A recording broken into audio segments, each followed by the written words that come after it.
Ok, bueno, vamos a empezar. Esta es otra plática del ciclo de Hablando de Matemáticas. En esta ocasión tenemos a la profesora Úrsula Iturrarán Viveros. Ella estudió la licenciatura en Matemáticas aquí en la Facultad de Ciencias y luego voló hacia Londres, al Imperial College, a hacer el doctorado en Ciencias de la Computación.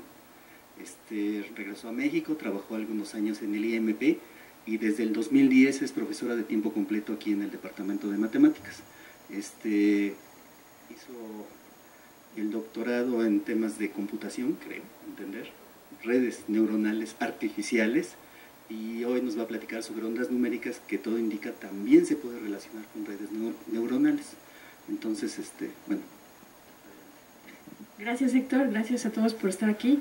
La idea de la plática es dar un panorama general de lo que he estado yo haciendo a lo largo de, digamos, unos 10, 15 años. Entonces, hay mucho material atrás de todo esto. Claro, yo les voy a presentar la parte más bonita, que son los videos, pero también un poco la motivación detrás de todo esto.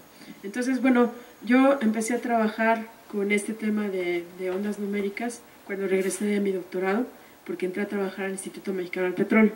Entonces ahí tenían una serie de problemas que tenían que ver con geofísica de exploración y bueno, todo esto involucra la física que tiene que ver con la propagación de las ondas.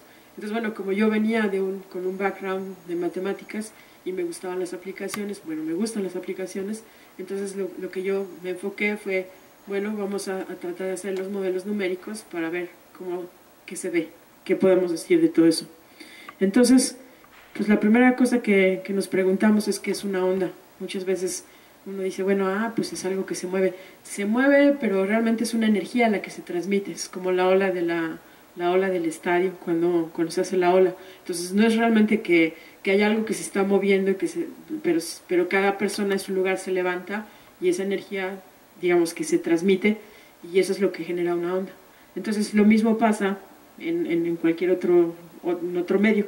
Entonces básicamente pues es un fenómeno físico de una energía que se transmite y pasa de un punto a otro mediante algún impulso o alguna fuerza que la genera. Estos fenómenos se ven en todos lados. Entonces, cuando uno tira una piedra al agua, pues uno ve como la piedra genera una ola, una onda que se está propagando. Cuando uno toca la guitarra, uno está haciendo que las ondas se propaguen a lo largo de las cuerdas. Claro, tienen diferentes longitudes y eso hace que tengan diferentes amplitudes, diferentes longitudes de onda, y eso produce diferentes sonidos. Entonces, cuando uno toca la guitarra, está produciendo ondas que se están propagando. Hay ondas electromagnéticas. Tenemos la luz que llega del sol también. Los terremotos, los temblores, cualquier movimiento en la Tierra son ondas que se están propagando en la Tierra. Y entonces, bueno, las olas del mar, por supuesto, todos estos son ondas.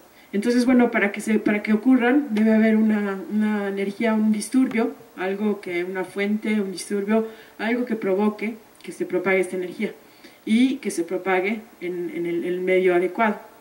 Entonces, bueno, eso es en pocas palabras lo que es. Ahí tenemos la piedra en el estanque, que yo tiro la piedra y se produce claramente una onda que se está propagando.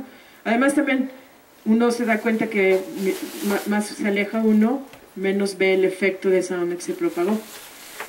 Estas ondas se producen a todas escalas, están a todos los niveles, en todas las escalas. Entonces también por eso hablamos de amplitudes, de longitudes de onda, porque tiene que ver con la escala de la onda que estoy yo viendo. Estas ondas están caracterizadas por su amplitud. La amplitud, como ven ahí ustedes, tiene que ver con este tamaño, y las longitudes de onda que tienen que ver con este tamaño. ¿Eso por qué es importante? Bueno, es importante porque depende del fenómeno que yo quiera observar.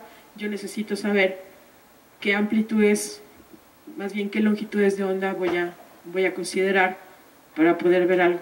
Entonces, por ejemplo, ustedes tienen una ola en el mar, o tienen un pequeño barco en el mar, y una ola enorme, o una ola enorme, pero pues como el barco es tan pequeño, la ola pasa y el barco ni siquiera siente la ola, o la ola ni siquiera ve al barco. mientras que si tenemos unas olas que fueran del tamaño proporcional a la longitud del bote, pues entonces sí podría ser, el barco estaría ahí moviéndose para todos lados. Entonces esto nos da una idea de que dependiendo de lo que queramos ver, van a ser nuestras longitudes de onda que necesitamos para nuestros modelos. Todo esto tiene una base, por supuesto, física y matemática, que tiene que ver, básicamente, cuando yo hablo de propagación de ondas en medios elásticos, tiene que ver con las ecuaciones de Newton y la ley de Hooke. Entonces, bueno, para las ecuaciones, para la ley de Hooke, esto no sé si, así, yo voy a considerar mis sólidos o mis medios elásticos que van a tener una serie de esfuerzos y además, bueno, esos esfuerzos van a estar en un cierto equilibrio. Cuando están, por ejemplo, en reposo, están en equilibrio, entonces ahí las fuerzas tienen que sumar cero. Y de ahí pues tengo la ley, la segunda ley de Newton, que tiene que ver con fuerza igual a masa por aceleración. Esta ecuación se combina con la ley de Hooke. Yo, bueno, llego a unas ecuaciones que se van a llamar las ecuaciones de Navier. No voy a explicar todo esto en detalle porque me llevaría mucho más tiempo, nada más es para que ustedes tengan una idea de dónde proviene todo esto y de que hay matemáticas y física atrás de todo esto, es física clásica básicamente. Estos son mis esfuerzos. Los esfuerzos, recuerden que tenían que ver con este diagrama. Entonces voy a tener en cada cara, voy a tener una serie de esfuerzos dependiendo de la cara donde me encuentre. Y en las caras que no se ven voy a tener los mismos esfuerzos, los que van a tener signos negativos. Entonces, bueno, esto me da origen a una serie de ecuaciones que se ven de esta forma. Estos son esfuerzos, estas son derivadas parciales, aquí hay una fuerza, y este U es el desplazamiento. Entonces aquí el desplazamiento, obviamente que cuando yo hablo de ondas voy a tener desplazamientos, voy a tener esfuerzos, y voy a tener también propiedades del material en donde se está propagando mi onda, porque dependiendo de la propiedad que tenga yo mi material, pues puede ser que la onda viaje más rápido, más lento, en fin, que tenga ciertas características dependiendo del material en donde se está propagando. Entonces, bueno, aquí nada más les quiero decir varias cosas que tienen que ver, que pueden notar. Estoy considerando derivadas parciales, aquí son espaciales y aquí son temporales. Entonces, como esta es una derivada del tiempo, una segunda derivada, la primera sería la velocidad y la segunda sería la derivada de la velocidad, que sería la aceleración. Entonces, este es el desplazamiento, como está derivado dos veces, entonces estoy viendo la aceleración. Estas ecuaciones, como les decía yo, tienen que ver con la ley de Newton, se combina con la ley de Hooke. Y bueno, también hay otras relaciones como la relación de Cauchy y la ecuación de Cauchy, que me relacionan los esfuerzos con los desplazamientos. Aquí, como les decía yo, cuando yo aplico una fuerza en algún medio, voy a tener una cierta deformación. Esa deformación también tiene que ver con un cierto desplazamiento, porque aquí yo, si aplico alguna fuerza, pues un punto va a dar a otro, y obviamente que aquí va a haber una cierta deformación. Entonces ahí ya tenemos tres elementos que están relacionados: los esfuerzos, las deformaciones y los desplazamientos. Entonces estas tres variables se van a relacionar y van a jugar un rol importante, y están incluidas en las ecuaciones que yo resuelvo, que se llaman las ecuaciones de Navier. Aquí yo lo que tengo es una notación que tiene que ver, bueno, más bien la definición de los esfuerzos, de las deformaciones. Las deformaciones están relacionadas con los desplazamientos de esta forma. Entonces, obviamente que mi deformación va a depender de mis desplazamientos.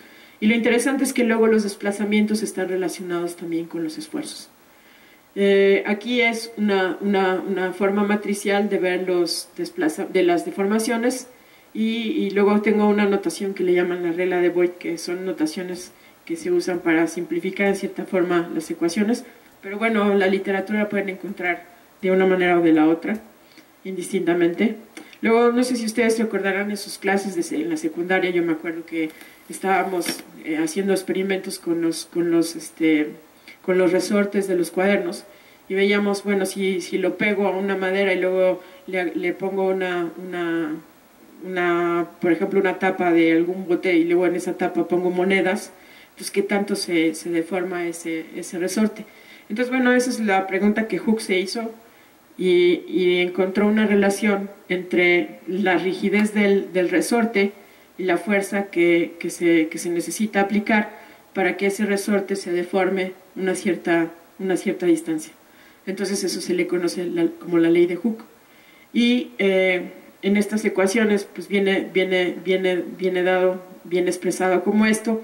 Es interesante ver dos cosas. Estas son las deformaciones, estos son los esfuerzos, y esta es una constante que se llaman constantes elásticas, que es en cierta forma como si ustedes pensaran en como la rigidez o la propiedad del resorte.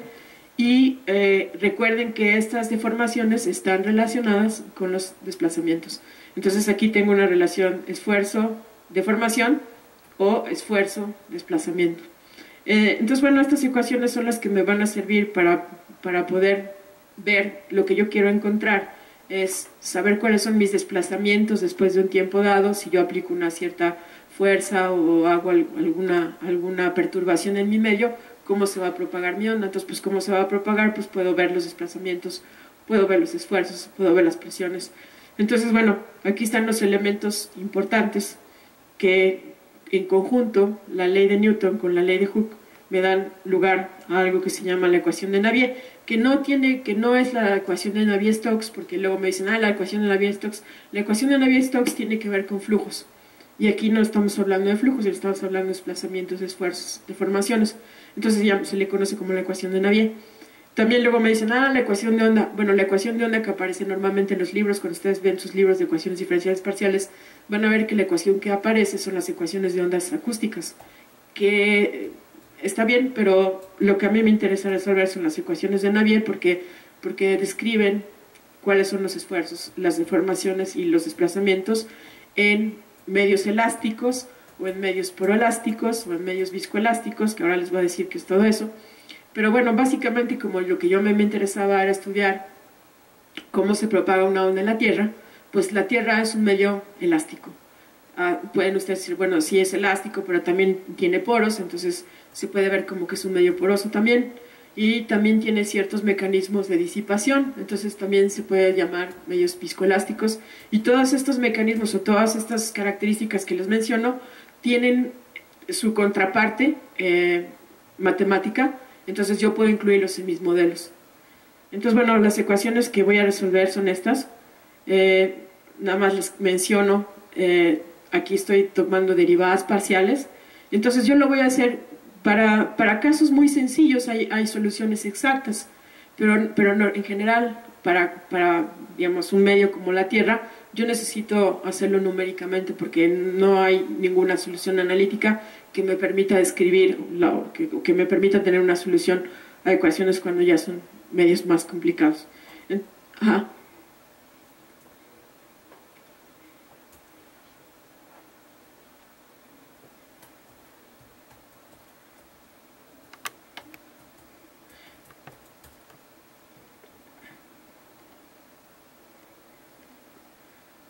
Porque la ecuación de Hooke me da recuerda, la ecuación de Hooke me da la relación que hay con las constantes elásticas y las deformaciones y los esfuerzos. Entonces, las constantes elásticas son las que me van a determinar, por ejemplo, la velocidad de propagación de mi onda en el medio.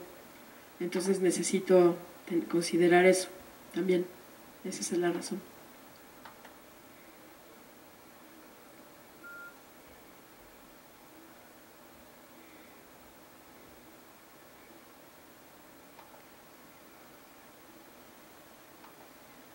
Esto.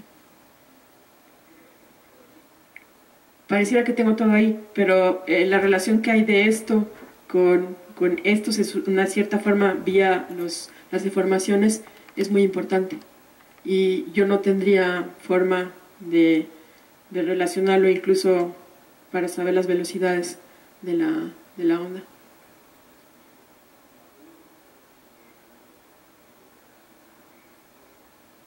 Sí.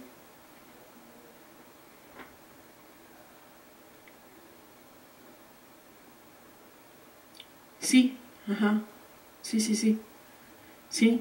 Y necesito también saber qué relación hay entre los desplazamientos o las deformaciones y los esfuerzos. Entonces, bueno, por eso necesito ambas. Además, aquí, a partir de esto, yo voy a obtener una serie de características importantes con relación a los esfuerzos, que, por ejemplo, me dicen que tiene que ser simétrico, mi matriz de esfuerzos tiene que ser simétrica. Eh, entonces, bueno, yo tengo que resolver esta ecuación y lo puedo escribir de manera vectorial. Puedo encontrar algunas soluciones, como les decía, puedo encontrar algunas soluciones para casos simples mediante potenciales y bueno, aquí yo tengo la ecuación de onda acústica, que es una ecuación muy simple. Aquí no voy a tener velocidades, que son estas, pero no voy a tener los componentes de desplazamientos. Por ejemplo, en 3 dimensiones voy a tener 3 componentes de desplazamientos. Aquí no, aquí voy a tener, nomás voy a tener una velocidad, no voy a tener más ondas, voy a tener una sola onda. En la Tierra, por ejemplo, tengo las ondas de cuerpo, son las ondas compresionales, las ondas P y las ondas S de cizalla. Aquí nada más tendría yo consideraría solamente una onda, entonces muchas veces se considera esto como la onda que le llaman SH, se llama onda de cortante horizontal. Y para esto pues hay una solución exacta que fue planteada por D'Alembert. Entonces, bueno, yo combino Newton con Hooke y puedo entonces tener mi ecuación de Navier. Aquí está la solución de la ecuación acústica nada más. Voy a tener una onda que viaja para un lado en una dirección y una onda que va viajando en la otra dirección. Esto es un esquema muy en caricatura, digámoslo así, pero ¿cuál es la diferencia? Yo les estaba comentando, hay 2 tipos de onda que se propagan en la Tierra, 2 que se llaman ondas de cuerpo, que son las ondas de compresión, que son estas que van acá, y las ondas de cizalla, que son ondas que viajan en esta dirección, pero tienen este movimiento. Entonces, cuando yo aplico una fuerza, una onda se va a propagar en el medio, así en esta dirección.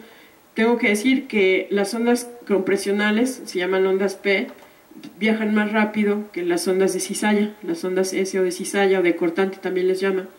Entonces estas son ondas que viajan más rápido que estas. Hay otras ondas también que existen. Bueno, aquí está una ilustración en un resorte. Si yo lo estiro y luego lo suelto un poco, cómo se va propagando la onda, o también con una cuerda. Ustedes, bueno, habrán experimentado tocando la guitarra. Hay otras ondas que se propagan en la superficie, que se llaman ondas de Rayleigh o ondas de Love. Entonces esta es la forma, bueno, ambas se propagan en esta dirección. Estas tienen este tipo de movimiento que le llaman también como elíptico, porque a medida que me voy acercando a la superficie es cuando alcanzan los mayores desplazamientos, y mientras me voy yendo más abajo, este movimiento va desapareciendo. Entonces por eso las ondas de Rayleigh solamente existen en la superficie, igual las ondas de Love. Las ondas de Love, nada más que si se fijan aquí, tienen además un movimiento como en esa dirección. Estas ondas son importantes porque, por ejemplo, cuando hay temblores, estas ondas de Rayleigh son ondas que son muy energéticas, tienen mucha energía, son ondas que viajan más lentas que las ondas S. Entonces las primeras que sentimos cuando sentimos un temblor son las ondas P, la siguiente es un grupo de ondas S, y ya quizás al final tal vez podamos sentir algo de las ondas de Rayleigh, porque son ondas que tienen mucha energía, pero son más lentas. Hay otra cosa que es importante considerar cuando uno está haciendo modelos de propagación de ondas, pues es que yo voy a tener fenómenos de reflexión y refracción.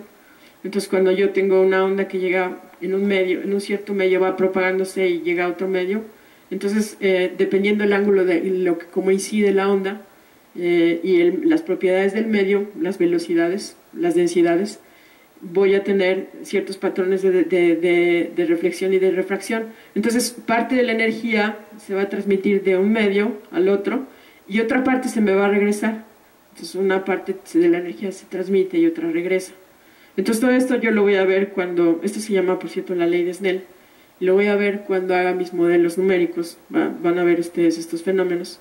Por ejemplo, ahí ven cómo la onda está propagándose en dos medios diferentes y genera, por un lado, debo decir que aquí, en esta parte, tengo como si fuera la superficie de la Tierra. Entonces, cuando llega a la superficie, pues esto se va a reflejar, quiero que se refleje. Por otro lado, aquí voy a tener el fenómeno del que estábamos hablando de reflexión y refracción, porque cuando toca este medio, parte de la energía pasa para acá, parte se va para el otro medio, parte se regresa y parte se transmite. Déjenme, lo pongo una vez. Ahí está, ¿no? Entonces ahí estamos viendo esta animación que es muy bonita. Esta es una animación que se hace numéricamente. Acá tengo otro ejemplo donde lo que voy viendo es cómo esta onda que está aquí, si se fijan, esta es una onda que viaja en la superficie del medio y se va propagando a lo largo de ambos medios. Claro que ambos medios tienen diferentes propiedades, entonces por eso se ven estos patrones. Bueno, aquí tengo una animación de ondas superficiales que creo que voy a tener que irme al otro archivo para enseñárselas. Entonces, bueno, aquí viene la parte de, ahora yo qué quiero hacer con todo esto. Bueno, lo que teníamos eran modelos de la Tierra y queríamos ver cómo se podía más bien teníamos datos medidos y queríamos ver cómo podíamos modelarlos o cómo podíamos ver si en efecto sabríamos algo de cómo es nuestro medio abajo, porque tenemos nada más los datos y tenemos que inferir lo que hay abajo o cómo está el medio allá abajo. Entonces, esto nada más es una ilustración de que hay una cosa que se llaman adquisiciones sísmicas, que mediante, por ejemplo, son estos camiones vibradores que producen, muchas veces tienen una plancha y producen pues le pegan así a la tierra y esta vibración de los camiones produce una señal que se graba en una serie de geófonos que se instalan de una manera, digamos, inteligente para que pueda uno tener una mejor idea de qué es lo que está pasando abajo. Entonces los geófonos que se van instalando van grabando la señal de la fuerza que está aplicando este camión. En general no es un solo camión, sino son una serie de camiones vibradores que además hay una serie de sofisticaciones bastante grande de cómo se hacen esas adquisiciones. Entonces, por ejemplo, ponen a uno a producir señal, y mientras el otro camina, cuando llega a una cierta distancia empieza también a producir otra señal y se para y camina y así van. Y el tendido, que es el tendido de los geófonos, también es un tendido que normalmente se hace en extensiones así, en grandes extensiones de varios kilómetros, y esos geófonos lo que van a hacer es que van a grabar pues la señal que se produjo, o la onda que se produjo de estos camiones vibradores. Entonces, a la hora de que yo tengo esas señales que grabaron mis geófonos, esas señales se pueden procesar y entonces se puede tener una idea de cómo son las capas que están abajo de esta superficie.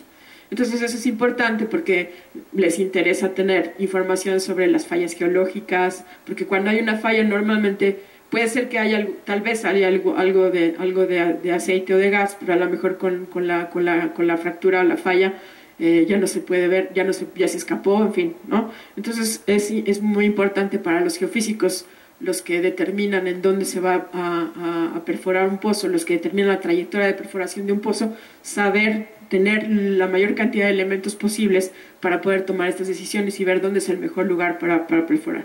Entonces, bueno, esta es una imagen. Aquí hay otras imágenes de lo que les decía yo, los camiones, que son los camiones vibradores. También hay adquisiciones marinas. Aquí es una cosa que le llaman streamline, que es una línea muy grande con un cableado. No son geófonos, sino son hidrófonos, los que se instalan aquí. Y la perturbación, a veces más bien son pistolas de aire y producen perturbaciones que entonces se van a grabar en los hidrófonos. Aquí está, algunos ingenieros que están haciendo la instalación. Como se pueden imaginar, como son kilómetros, pues es mucho cable y son muchos geófonos los que se tienen que instalar. Entonces esto que se hace son operaciones muy caras, no se hacen todos los días, se hacen de vez en cuando, son operaciones muy caras y bueno, eso, brindan información muy importante en extensiones muy grandes. Entonces, bueno, aquí está un poco la caricatura del camión vibrador. Está produciendo una señal que produce una onda, se propaga por la Tierra. En cierto momento, cuando hay capas, ustedes habrán observado, si van en la carretera y ven los cerros cortados, verán que hay un montón de capas que están ahí, siempre hay capas. A veces son más claras, a veces son menos claras, dependiendo de los materiales. Pero bueno, entonces aquí tienen diferentes capas y eso obviamente que les va a producir, como les decía yo, pues ciertas reflexiones o refracciones. Entonces parte de la energía se regresa, parte se vuelve a transmitir, encuentra otra capa y vuelve a pasar lo mismo. Entonces en estos geófonos yo voy a registrar esas señales que está produciendo el impacto de este camión, ¿no? Y eso es lo que yo quiero modelar.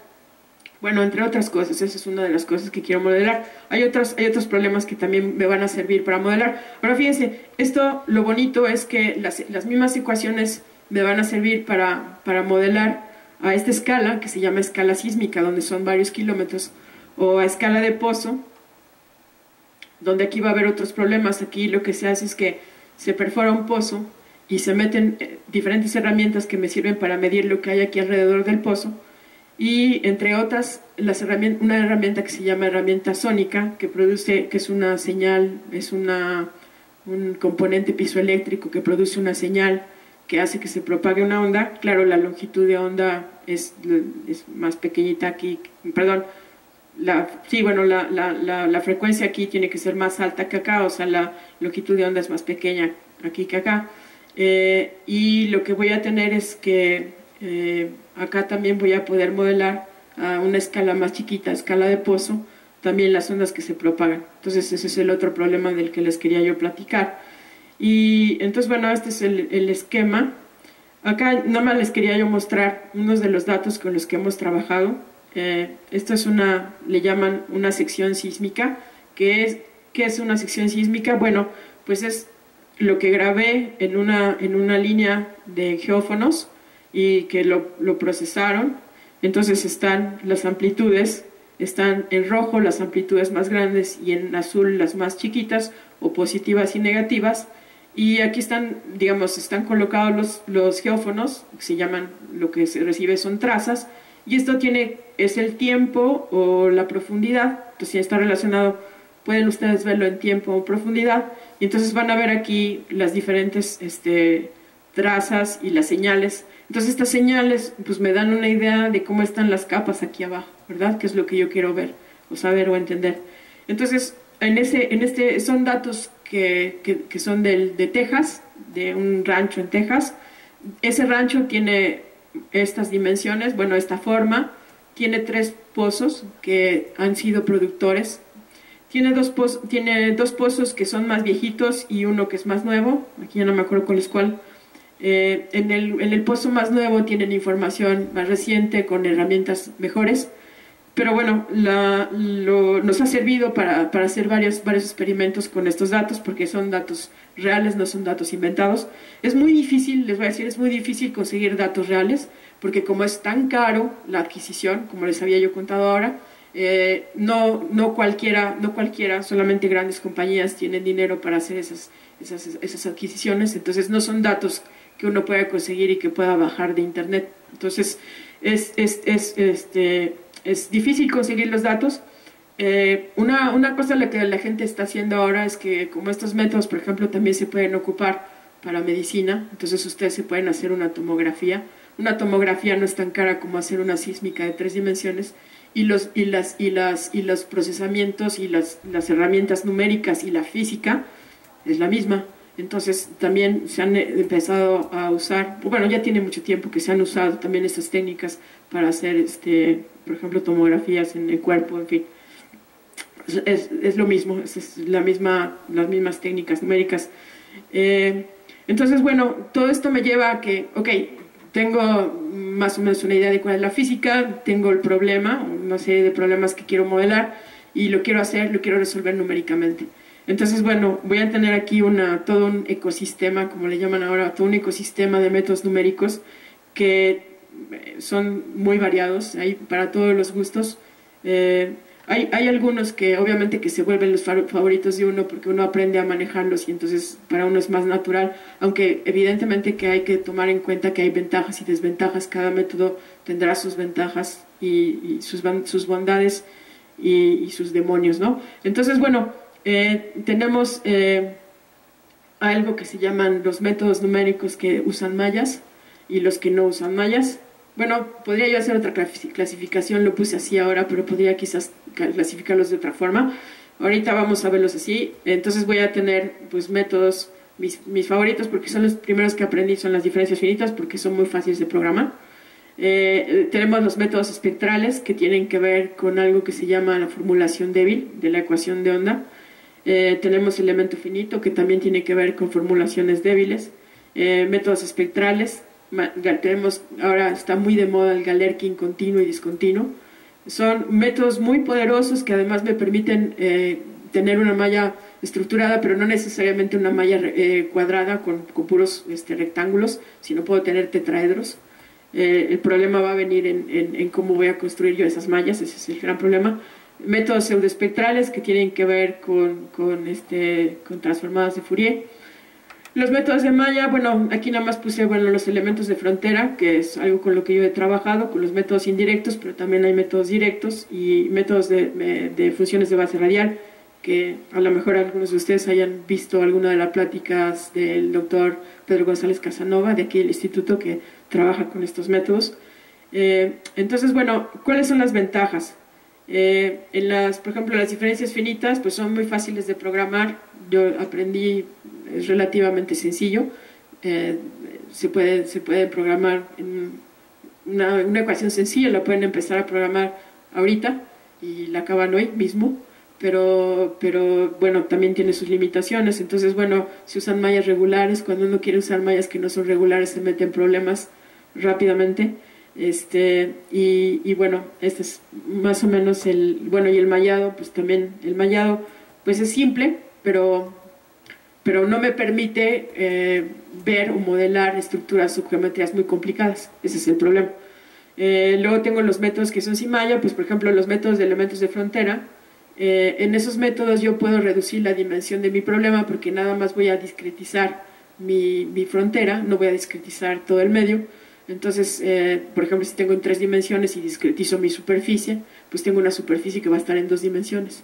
Si tengo 2 dimensiones y discretizo mi frontera, pues es nada más una frontera en una dimensión. Entonces se dice que reduce la dimensión. Entonces se habla de que no tienen malla, pero realmente sí tienen malla porque la discretización de todos modos tiene que estar ahí presente y luego se puede volver también algo complicado, no es tampoco tan sencillo. Y la otra bondad de estos métodos es que no necesitan considerar fronteras absorbentes. Acá yo necesito considerar fronteras absorbentes porque, por ejemplo, si como tengo un medio finito, nada más lo estoy modelando con mi computadora y mi computadora tiene memoria finita, entonces tengo un medio finito y cuando mi onda llega a los extremos o a los bordes del medio que estoy modelando, yo esperaría físicamente que se fuera y desapareciera, pero numéricamente no sucede así. Entonces, como numéricamente no sucede así, yo tengo que hacer algo para prevenirlo. Entonces se llaman fronteras absorbentes que tengo que incluir. Y en estos métodos de elementos de frontera no tengo que incluirlas. Y bueno, además, la otra bondad de estos métodos, que no nada más tiene que ver con estos, también hay algunos métodos que aquí me faltó poner, como los de Galerkin o elemento finito, donde yo puedo tener mallas para ajustar mis geometrías a cosas más complicadas. Entonces, bueno, las desventajas, pues que los malladores, por ejemplo, cuando ustedes están haciendo en 3 dimensiones y quieren hacer tetraedros con mallas regulares, que no sean demasiado, por ejemplo, que tengan un tetraedro que no tenga una altura muy grande y una base muy chica, o una base muy grande y una altura muy chica, o sea, que no sean muy irregulares entre ellos, que se llaman mallas regulares, es una tarea bastante complicada. Hay muchos intentos, existen algunos malladores, pero digamos que también el manejo de esos malladores se vuelve algo bastante complicado, sobre todo si ustedes piensan en 3 dimensiones, se vuelve algo complicado. Tienen cómputo muy intenso, bueno, claro, dependiendo del tamaño por ejemplo, la frecuencia en la que yo quiera hacer mis modelos, o sea, de qué tamaño es lo que estoy viendo. Por ejemplo, si estoy haciendo pruebas con ultrasonido, pues tengo muestras muy pequeñitas, entonces voy a tener frecuencias muy altas, entonces voy a tener que tener mallas muy finas. Entonces esas mallas muy finas implican cálculo muy intenso. Entonces, bueno, pues son computacionalmente muy demandantes.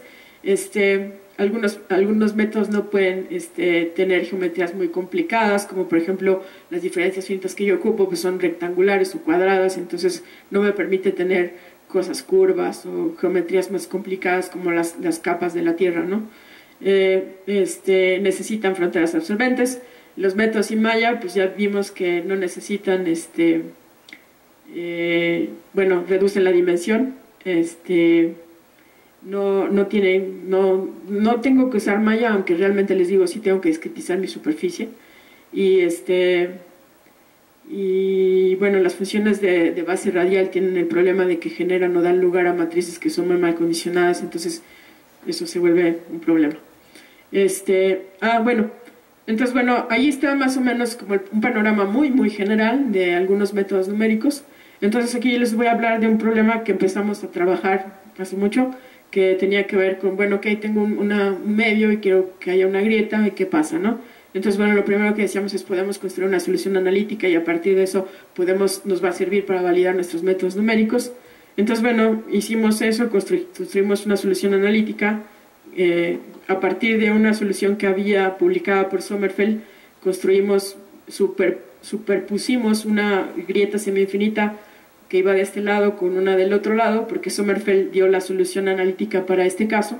Entonces dijimos, bueno, ¿qué tal que ahora sí que le cortamos, le pegamos, y una vez que sobreponemos la otra grieta de este otro lado y luego le cortamos los extremos, pues me va a quedar una grieta finita, que era lo que yo quería. Y como tenemos la solución para la semi-infinita, matemáticamente hacemos cortado y pegado, o pegado y cortado, y entonces encontramos que pues, si le pongo toda la incidencia y luego le quito y le pongo, porque le quito porque aquí en esta zona la onda, si llega por acá, esta zona va a ser de sombra, aquí tiene que haber una reflexión, entonces la que sube y la que baja, entonces tengo que agregarle la que baja, aquí le tengo que quitar esta, y le tengo que agregar las difracciones de los bordes. Entonces todo esto fue muy divertido. Entonces logramos la solución para la grieta finita, que además es una cosa original, la publicamos, etc. Aquí tenemos una cosa que se llaman patrones de difracción, que es aquí la onda incide con un cierto ángulo, pero si yo cambio el ángulo voy a ver ciertos patrones de irradiación o de difracción provocados dependiendo de cuál sea la incidencia de mi onda. Entonces aquí tengo una incidencia que se llama normal, que quiere decir que este ángulo es cero, entonces viene la onda plana y le pega a la grieta. Aquí tengo una incidencia 30 grados, 60 grados, esto nada más era para ver qué estaba pasando. Aquí lo que estoy observando es mi grieta y tengo un lado que le llamo el lado iluminado y un lado que le llamo el lado de sombra, y lo que voy a tener es una serie de receptores sobre la grieta, que lo que van a ver es la onda. Por ejemplo, aquí está la grieta, y aquí como aquí empieza y aquí termina, este es el tiempo, acá tengo receptores, entonces los receptores, en cada receptor voy a grabar la señal en el tiempo, conforme pasa el tiempo. Entonces, si se fijan aquí los receptores, la onda pasa como Pedro por su casa tranquilamente y ya, ¿no? Pero en esta parte son los receptores que están sobre la grieta y estoy pensando que están del lado de sombra, del lado iluminado. Entonces la grieta hace que en el momento en que llega la onda, como se genera también una reflexión, entonces en el punto donde está la grieta hay una amplificación del doble del original. Entonces por eso aquí ustedes ven como que es un poco más grande la amplitud. Pero además en los bordes, aquí se pueden ver los bordes, se produce la difracción que se genera por los bordes. Entonces por eso ven ustedes este efecto. Ahora, acá es el lado de sombra, entonces es el mismo caso, nada más que los receptores están en el lado de sombra. Entonces los que no están en la grieta, pues la onda pasa como Pedro por su casa y ni se enteran. Acá, como estoy en el lado de sombra, pues aquí no veo nada porque todo le está llegando a esta parte, y entonces nada más lo único que alcanzo a ver son las difracciones. Y en este caso de abajo es el caso para una onda, una incidencia en 30 grados. Es lo mismo, nada más el patrón es un poco distinto. Esto es muy bonito, me gusta siempre verlo porque les voy a enseñar una animación de este caso.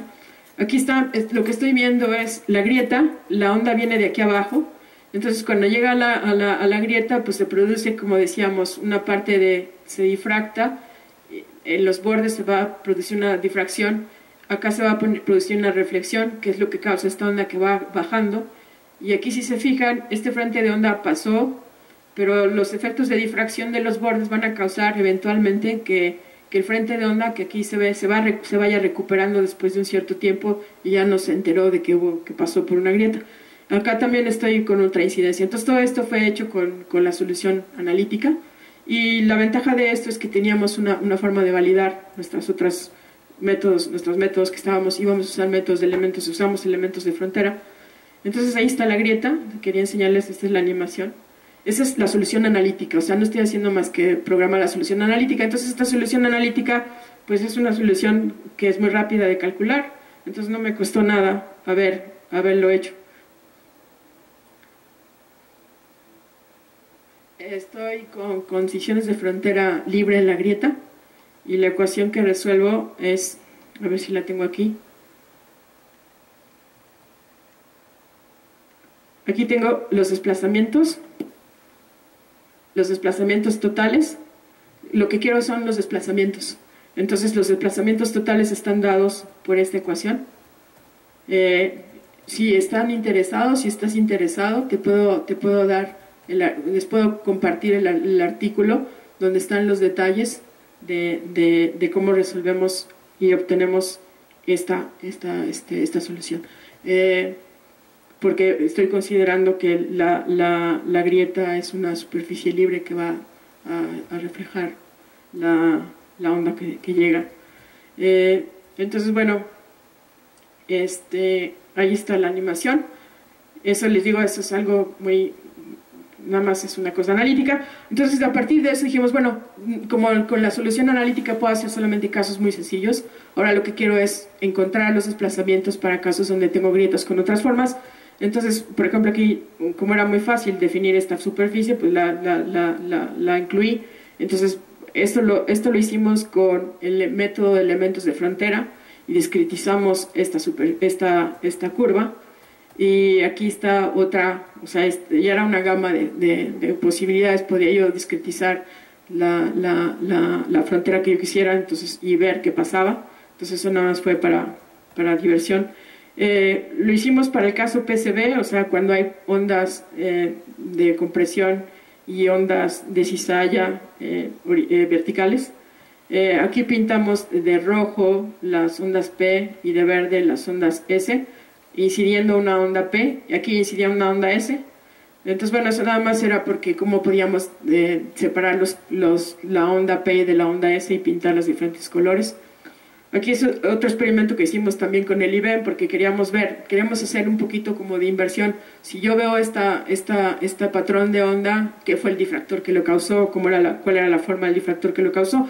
Entonces aquí yo tenía una grieta o tenía un cilindro. El cilindro era un cilindro rígido. Entonces, bueno, aquí lo que pasaba pues es que si se fijan de este lado, pues realmente lo que se observa es casi lo mismo. Entonces, cuando veíamos los patrones de difracción, veíamos que para ciertas frecuencias, por ejemplo, en este caso, que es una frecuencia chica, más bien una longitud de onda chica, voy a tener el patrón de difracción para la grieta en negro y el patrón de difracción para el cilindro en rojo. Entonces, si se fijan, esta dirección, toda esta parte, bueno, sí, toda esta parte se parece mucho. Entonces, no hay ninguna diferencia, no puedo yo distinguir entre una cosa y la otra. Pero en esta dirección sí, entonces aquí cuando ustedes ven esto o ven esto, pues aquí pueden ver que los objetos que lo causaron no fueron lo mismo. Esta es una frecuencia una longitud de onda un poco más grande. Acá igual se empiezan a ver que esto se parece y acá no. Acá ya casi todo se parece. Entonces, conforme voy haciendo una longitud de onda más grande, ya no veo, no distingo las diferencias de los difractores. Esto también era un experimento también como en esa guía, en ese sentido. Entonces tenía yo una sola grieta o tenía dos o tenía unas que estaban unidas. Entonces aquí está la que es una sola, aquí están las que están cortadas y aquí están las que están unidas y era una onda que venía de por acá y entonces ver en los diferentes tiempos, estos son diferentes tiempos, los patrones que se generaban cuando había un hueco acá, cuando había una sola, ¿no? Entonces podíamos distinguir de esta, pues cuál era la contribución, pues de esta. Entonces lo que no se ve aquí, pues es lo que introduce el efecto de esta, ¿no? Y también podemos ver lo que no se ve aquí, pues es el efecto que introduce la difracción de estos dos que están aquí. Todo eso lo hicimos también con el IBEM, que es el método indirecto de elementos de frontera, Indirect Boundary Element Method. Aquí igual estábamos haciendo un análisis de los patrones de difracción para el caso PCB y para el caso SH. Luego viene otro problema que tiene que ver con los pozos. Como les decía yo al inicio, tengo yo un pozo y quiero lanzar una señal en el pozo, adentro, causada por la herramienta, y quiero grabar en una serie de receptores que voy a tener allá arriba, en la misma herramienta, pero un poco más arriba, a 1.7 metros de donde está la fuente. Entonces, pensando que los pozos tienen 3.000 metros más o menos, varían, pero por decir 3.000 metros, entonces no se suelen adquirir estas señales en todas las profundidades, pero en algunos tramos. Entonces, bueno, el modelo pues tenía que ser un modelo, primero hicimos un modelo en 2 dimensiones, aquí hay una fuente. Normalmente los pozos para perforarse les meten un fluido o un lodo de perforación. Ese lodo de perforación permite que se pueda seguir haciendo el pozo, se pueda seguir cavando, digámoslo así. Entonces, pues yo pensaba que el pozo era fluido, que tenía una señal y que tenía un medio acá, que es un medio elástico que puede tener diferentes propiedades. Entonces, bueno, esto lo hicimos con diferencias finitas. Aquí lo que tengo es una serie de receptores que están aquí, digamos, a lo largo de esta línea, y entonces en esos receptores lo que yo voy a ver pues es esta onda que se va a empezar a propagar primero dentro del fluido, luego va a salir al medio elástico y a lo mejor otra parte de la energía se regresa. Entonces, si ustedes se fijan aquí, la fuente no está centrada, entonces esto no tendría por qué estar centrado. Aquí es el tiempo y aquí son mis receptores que están a lo largo de una línea que va por acá.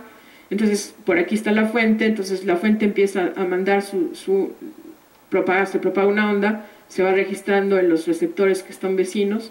Luego acá ya salí, estoy en el medio elástico, entonces acá poca energía llega, pero si se fijan, regresa. Ahorita vamos a ver las animaciones, parte de la energía regresa y va rebotando hasta que se va perdiendo toda la energía. Esto lo hicimos con diferencias finitas. Este es otro medio donde habíamos incluido algunos búbulos, le llaman, con ciertas propiedades diferentes en el medio. Este es el problema visto en 3 dimensiones. Entonces aquí está mi herramienta, produce una fuente, tiene una fuente, produce una señal, esa señal se graba en diferentes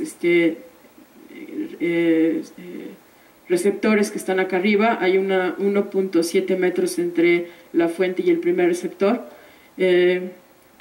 Normalmente eran 8 receptores los que se tenían, ahora herramientas nuevas que tienen 13. Y entonces aquí está algunos, ahorita les enseño las animaciones, pero bueno, estos se pueden ver aquí sin problema. La fuente produce la onda que se va propagando, y se va propagando. Aquí realmente el pozo no se alcanza a ver, no sé si alcanza a ver, pero está aquí en rojo muy, muy tenue. Esta es la parte fluida y lo demás es el medio elástico. Entonces lo que ven los receptores que están acá, o sea, yo en mi herramienta lo que veo es esto. Entonces veo una señal que va empezando a llegar al primer receptor, cuando le llega por acá, al segundo, etcétera. Y entonces estas señales me van a dar una idea de lo que está el medio alrededor, que es lo que me interesa, cómo es el medio alrededor, cómo son las velocidades del medio que está alrededor. Si tengo una velocidad alta, pues a lo mejor es una roca muy dura, si es una baja, pues es una roca más blanda. En fin, hay ciertos parámetros que también me van a ayudar para poder determinar las porosidades y las permeabilidades, que es lo que más me importa, ¿no? Acá hay otra configuración con otro tipo de formación. Hay una cosa que se llama formación rápida y formación lenta. Eso tiene que ver con la propagación, la velocidad de propagación de la onda en el fluido y la velocidad de propagación de la onda S en el medio elástico. Entonces, cuando la velocidad de propagación de la onda S es menor que en el medio elástico, es menor que la velocidad de propagación en el fluido nada más se pueden propagar ondas compresionales. Entonces, cuando la S es menor que la velocidad del fluido, entonces se llama formación lenta, y si no, se llama formación rápida.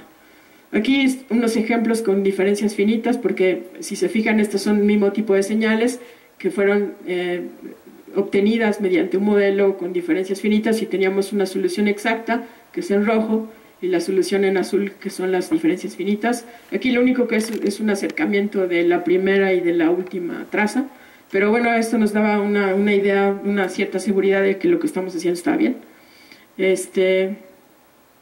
Esto es, aquí, fíjate, en este caso, esta onda que se llama la onda de Stoneley, que es una onda que se propaga en la interfase entre el fluido y el sólido, no me estaba respondiendo tan bien, pero bueno, luego cambiamos un poco el esquema de las diferencias finitas, pero ahí era como un ejemplo donde tengo que hacer algo con mi método porque no me está respondiendo completamente bien.